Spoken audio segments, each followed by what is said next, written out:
चलिए student start करते हैं। आज हम लोग एक्सरसाइज 4.3 का क्वेश्चन नंबर मैं आपको 4 कराने वाला हूं दोस्तों। तो क्वेश्चन नंबर 4 को पहले हम लोग रीड कर लेते हैं। क्वेश्चन नंबर 4 में क्या कह रहा है, is the following situation possible. क्या ये सिचुएशन पॉसिबल हो सकती है, जो क्वेश्चन में है क्या वो पॉसिबल हो सकती है।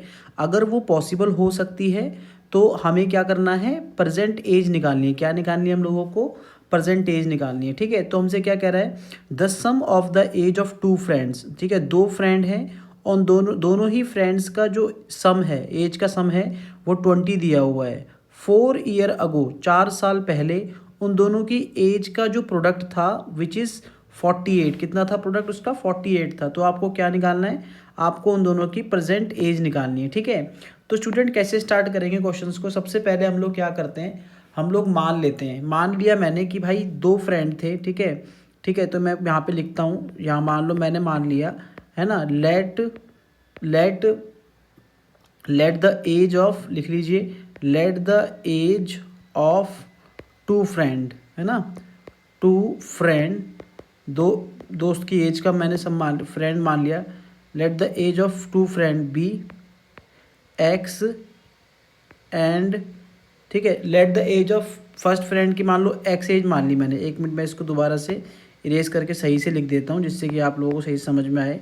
ठीक है, चलो मैं लिख देता हूँ यहाँ पे। ठीक है, let the age of first friend, है ना, जो पहला उसका जो दोस्त है उसकी एज मैंने अगर एक्स मानी, मान के चलो, है ना, क्या मानी मैंने, बी एक्स, क्योंकि मैं इसमें सेकंड वेरिएबल यूज़ नहीं कर सकता हूँ। ठीक है, इसलिए मैं इसमें क्या कर रहा हूँ, एक्स मानी। तो दूसरे दोस्त की एज कितनी हो जाएगी, सिंपल सी बात है। देखो दो फ्रेंड है, एक फर्स्ट फ्रेंड है, ठीक है, और एक कौन सा फ्रेंड है, सेकंड फ्रेंड है।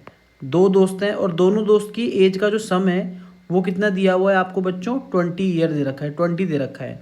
तो अगर हमने फर्स्ट वाले की एज कितनी मानी है, एक्स मानी है, तो नॉर्मल सी बात है दोस्तों, सेकंड जो स्टूडेंट है उसकी एज ऑटोमेटिक निकल जाएगी। आप इस एक्स को यहाँ पे ले जाइए, है ना, जब इस एक्स को आप यहाँ पे ले जाएंगे तो सेकंड स्टूडेंट की एज कितनी निकल जाएगी आपकी, 20 माइनस का एक्स, 20 माइनस का क्या निकल जाएगा आपका, एक्स निकल जाएगा ना। तो इसी तरीके से क्या हो गया, सेकंड स्टूडेंट की एज निकल गई, है ना। तो यहाँ पे लिखेंगे age of second, age of second student, age of second student B कितना हो गया आपके पास, 20 माइनस का एक्स, 20 माइनस का एक्स हो गया। समझ में आया कि नहीं, तो यहाँ तक समझ में आया होगा। ठीक है, अब इसके बाद क्या होता है, अब हम लोग चलते हैं अकॉर्डिंग टू क्वेश्चन की तरफ। ठीक है, देखो क्वेश्चन में क्या कह रहा है, क्वेश्चन में आपसे ये कह रहा है कि जो दो दोस्त हैं उनकी एज का सम, 20 था। ठीक है, और उनका प्रोडक्ट, उनकी एज का प्रोडक्ट 4 ईयर अगो, देखो क्या कह रहा था, 4 ईयर अगो का मतलब क्या होता है, पहले मैं आपको बताता हूँ। देखो सुनो, ध्यान से सुनना, मैं नेक्स्ट स्लाइड में बताता हूँ, पहले बताता हूँ और फिर मैं इस पे आऊँगा। ठीक है, देखो 4 साल पहले क्या होता है, जैसे अगर आज मान के चलो किसी कोई बच्चा है, ठीक है, मान लो ए नाम का कोई बच्चा है जिसकी एज आज 10 साल है, आज 10 ईयर है, मान लो हम जो वीडियो बना रहे हैं 2025 में, है ना। अगर मैं आपसे बोलूँ कि भाई वो 5 साल पहले यानी कि 5 ईयर अगो, यानी कि 5 साल पहले उस बच्चे की एज क्या होगी, जिसका ए नाम है, उस बच्चे की एज क्या होगी, तो आप सिंपल सी बोलोगे ना कि सर उस बच्चे की एज क्या होगी, 10 में से आप 5 को सब्ट्रैक्ट कर दीजिए, है ना, तो 5 साल उसकी एज होगी 5 साल पहले, यानी कि 2020 में, यानी कि 2022 में, है ना, 2020 में उसकी एज कितनी रही होगी, 5 ईयर, है ना। तो क्या होता है जब भी इस तरह के क्वेश्चंस आते हैं कि 5 ईयर अगो, 5 ईयर लेटर, तो 5 साल पहले, यानी कि 5 साल पहले क्या एज थी, या 5 साल बाद में उसकी क्या एज थी, इस टाइप के क्वेश्चंस आते हैं। तो हम लोग क्या करते हैं, उसमें दोनों तरफ इफेक्ट पड़ता है। जैसे अगर कभी कभी ऐसे लिखा भी आता है 5 ईयर लेटर, आप ना चैप्टर नंबर 3 में देखेंगे ऐसे क्वेश्चंस।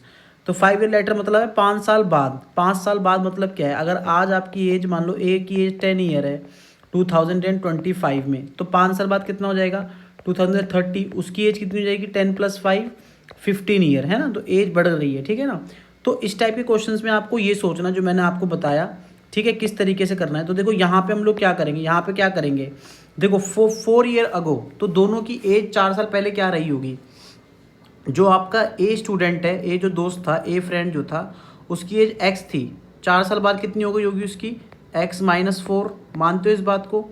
इसी तरीके से जो बी फ्रेंड है या सेकंड फ्रेंड है जो, उसकी एज कितनी थी पहले 20 माइनस का एक्स, और 4 साल पहले कितनी हो गई होगी बच्चों, 4 साल पहले हो गई होगी 20 माइनस का एक्स माइनस का 4, इस तरीके से हो गई होगी।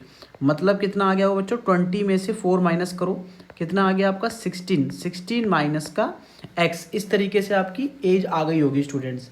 समझ में आया स्टूडेंट्स? तो ये मेरी ए की एज निकल गई 4 ईयर अगो, कितनी निकली, हमने कितनी निकाली है x माइनस 4। और जो बी की जो एज है, यानी हम सेकंड फ्रेंड भी बोल सकते हैं, सेकंड फ्रेंड की एज कितनी निकाली मैंने 16 minus x.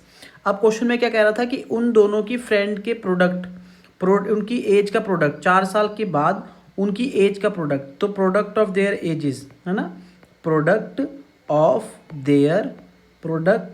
There ages, the product of their ages equal to कितना है बच्चा आपका 48 है। कितना है आपके पास 48 है, ठीक है। तो देखो अगर मैं पहली फ्रेंड कितना था x माइनस 4, प्रोडक्ट का मतलब होता है मल्टीप्लाई, और दूसरी एज कितनी निकाली हमने 16 माइनस एक्स, इन दोनों का क्या कर दो प्रोडक्ट, मल्टीप्लाई कर दिया, इक्वल टू कितना आ गया 48, इक्वल टू 48 आ गया। अब आप एक काम करो, इस x को इन दोनों से मल्टीप्लाई करोगे, ठीक है ना। तो अगर ऐसे डायरेक्ट मल्टीप्लाई नहीं कर सकते तो ऐसे लिख लो x इंटू 16 माइनस एक्स, है ना। डायरेक्ट मल्टीप्लाई जो कर सकते हैं बच्चे वो डायरेक्ट भी कर सकते हैं, -4 फिर उसको भी 16 माइनस एक्स, ठीक है ना। ये -4 भी इन दोनों से ही मल्टीप्लाई होगा, इक्वल टू कितना आ गया आपके पास 48, मल्टीप्लाई कीजिए 16x हो गया, ये कितना आ गया एक्स स्क्वायर, ये कितना आ गया आपके पास 64, ये कितना आ गया आपके पास ये हो गया आपके पास प्लस का 4x, ठीक है, इक्वल टू कितना आ गया आपके पास 48, ठीक है। समझ में आया?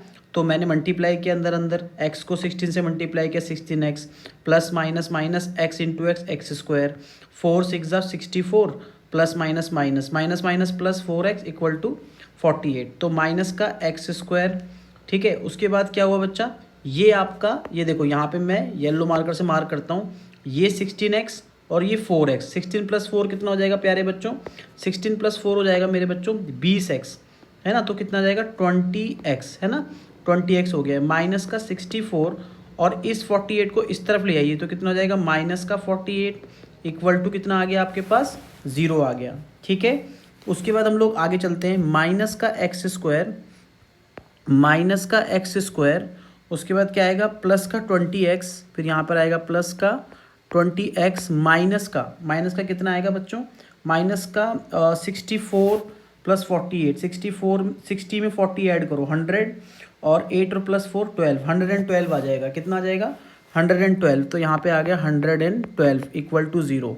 अब देखो यहाँ पर ना ये माइनस लिखा हुआ है, यहाँ पे ही माइनस लिखा हुआ है, ध्यान रखना जब भी कोई क्वाड्रेटिक इक्वेशन बनती है और अगर स्टार्टिंग में माइनस लिखा हुआ है तो उस माइनस को हटाना पड़ता है। अच्छा माइनस को कैसे हटाएंगे, हम लोग क्या करते हैं, जब हम माइनस को हटाएंगे तो आगे के साइन देखो, मैं आपको डॉट से दिखाता हूँ, ठीक है, डॉट से दिखाता हूँ। यहाँ पर देखो आगे का साइन कैसा है प्लस, ये वाला कैसा है माइनस, देखो मैंने डॉट से बनाया है ना, ऊपर की तरफ देखो, डॉट के ऊपर की तरफ, है ना। तो जैसे ही मैं ये वाला साइन हटाऊंगा, इस माइनस के साइन को हटाऊंगा जो एक्स स्क्वायर के साथ लगा है, वैसे ही क्या होंगे जो राइट साइड की जितने भी साइंस हैं, जैसे कि 20x के आगे साइन कैसा है प्लस का साइन है, ठीक है, तो माइनस का हो जाएगा, और 112 के आगे कैसा साइन है माइनस का, तो वो कैसा हो जाएगा प्लस का हो जाएगा। तो जैसे ही हटाऊंगा, और हटाना ज़रूरी है, कई बच्चे बोलेंगे सर ये ज़रूरी है, हाँ बिल्कुल ज़रूरी होता है, क्योंकि हमें मिडल टर्म स्प्लिटिंग करनी होती है, ठीक है ना। तो माइनस हटाया तो आगे साइन हो गया, यहाँ पे कितना आ गया आपका माइनस का 20x, और ये कितना आ गया 112 इक्वल टू कितना आ गया 0, ठीक है। अब क्या करेंगे, 112 जो आ गया आपका, इसके हम लोग फैक्टर ले लेते हैं, या फिर एक काम करते हैं, हम इसको क्वाड्रेटिक फॉर्मूला से कर लेते हैं। मैंने क्वाड्रेटिक फॉर्मूला सिखाया है वीडियो में दोस्तों, तो आप वहाँ से इसको सीख सकते हैं क्वाड्रेटिक फॉर्मूला, ठीक है, क्वाड्रेटिक फॉर्मूला सिखा रखा है मैंने आपको, तो वहाँ से आप सीख सकते हैं, ठीक है। आइए हम लोग इसको सॉल्व करके देखते हैं। देखो ए की वैल्यू क्या है, ए की वैल्यू इसके अंदर 1 है, बी की वैल्यू क्या है, बी की वैल्यू है माइनस का 20, सी की वैल्यू कितनी है 112। सबसे पहले मैं क्या कहता हूँ, डी निकाल लो, डी निकालोगे तो क्या आएगा बच्चों, बी स्क्वायर माइनस 4ac, निकाल दो डी, माइनस का 20 का स्क्वायर, है ना, माइनस का 4 इंटू 1 इंटू कितना आ गया 112, ठीक है। यहाँ पे देखोगे तो कितना आ गया आपके पास 400, और इनको मल्टीप्लाई करोगे तो ये 448 आ जाएगा, है ना। 100 4 जा 100, 100 4 जा 400, और 12 4 जा 48, तो कितना आ गया ये माइनस का कितना आ गया आपके पास 48। अब यहाँ पे बच्चे बहुत इंपॉर्टेंट चीज़ आ गई बच्चों, यहाँ पे बहुत इंपॉर्टेंट चीज़ आ गई। देखो मैंने आपको प्रीवियस वीडियो में बताया था कि अगर d की वैल्यू लेस देन ज़ीरो आती है, अगर d की वैल्यू लेस देन ज़ीरो आती है मीन्स जीरो से लेस देन मतलब क्या होगा, जीरो से लेस देन मतलब नेगेटिव ही आएगी वो वैल्यू। अगर वो नेगेटिव आ जाती है प्यारे बच्चों तो क्या होता है उस केस के अंदर, क्या होता है बच्चों, उस केस के अंदर ना आपका क्या होता है कि कोई भी जो है इक्वेशन सॉल्व नहीं हो सकती। उस केस के अंदर जो क्वाड्रेटिक इक्वेशन होगी वो सॉल्व नहीं हो सकती, यानी कि उसके जीरोस एग्जिस्ट नहीं करेंगे, उसके जीरो एग्जिस्ट नहीं करेंगे, ये होती है बच्चों। समझ में आया? तो यहाँ पे d इक्वल टू -48 आ गया, नेगेटिव आ गया, और जैसे ही ये नेगेटिव आया तो no real root exist, no real root exist हो जाएगा। बिकॉज क्यों हो जाएगा, अगर आपसे कोई पूछता है भाई, अगर कोई पूछता है तो इसलिए हो जाएगा क्योंकि d की वैल्यू क्या है, d इज़ नेगेटिव, d की वैल्यू क्या है, नेगेटिव, है ना। तो इसका मतलब क्या है कि जो सिचुएशन हमें दी गई थी क्वेश्चन में, इसको हम लोग नहीं निकाल सकते। क्यों नहीं निकाल सकते, कोई पूछेगा। तो हमने इक्वेशन बनाई और इक्वेशन बनाने के बाद जो d की वैल्यू आई वो नेगेटिव आ गई। तो जब d की वैल्यू नेगेटिव आ गई इसीलिए क्या है कि जो आपकी इक्वेशन है वो सॉल्व नहीं होगी, है ना। तो सिचुएशन इज, यहाँ लिख देंगे situation is not possible, situation is not possible. समझ में आया क्यों नहीं हुआ सॉल्व? ठीक है, अगर ये सॉल्व हो जाता तो हम लोग निकाल देते। अगर d की वैल्यू ज़ीरो आ जाती या फिर d की वैल्यू पॉजिटिव आ जाती तो हम लोग उसको निकाल देते, जीरो से बड़ी आ जाती तो निकाल देते, लेकिन d की वैल्यू जीरो से कम आई है इसलिए ये सॉल्व नहीं होगा। समझ में आया स्टूडेंट्स? अगर आपको समझ में आया हो तो चैनल को लाइक एंड सब्सक्राइब करें, ठीक है, और बेल बटन को भी दबा दें जिससे कि आपको आने वाली सारी नोटिफिकेशंस आपको मिल जाए मेरी वीडियो की। और जो भी आपको ना आए सवाल प्लीज़ मेरे से कमेंट में पूछें। Thank you.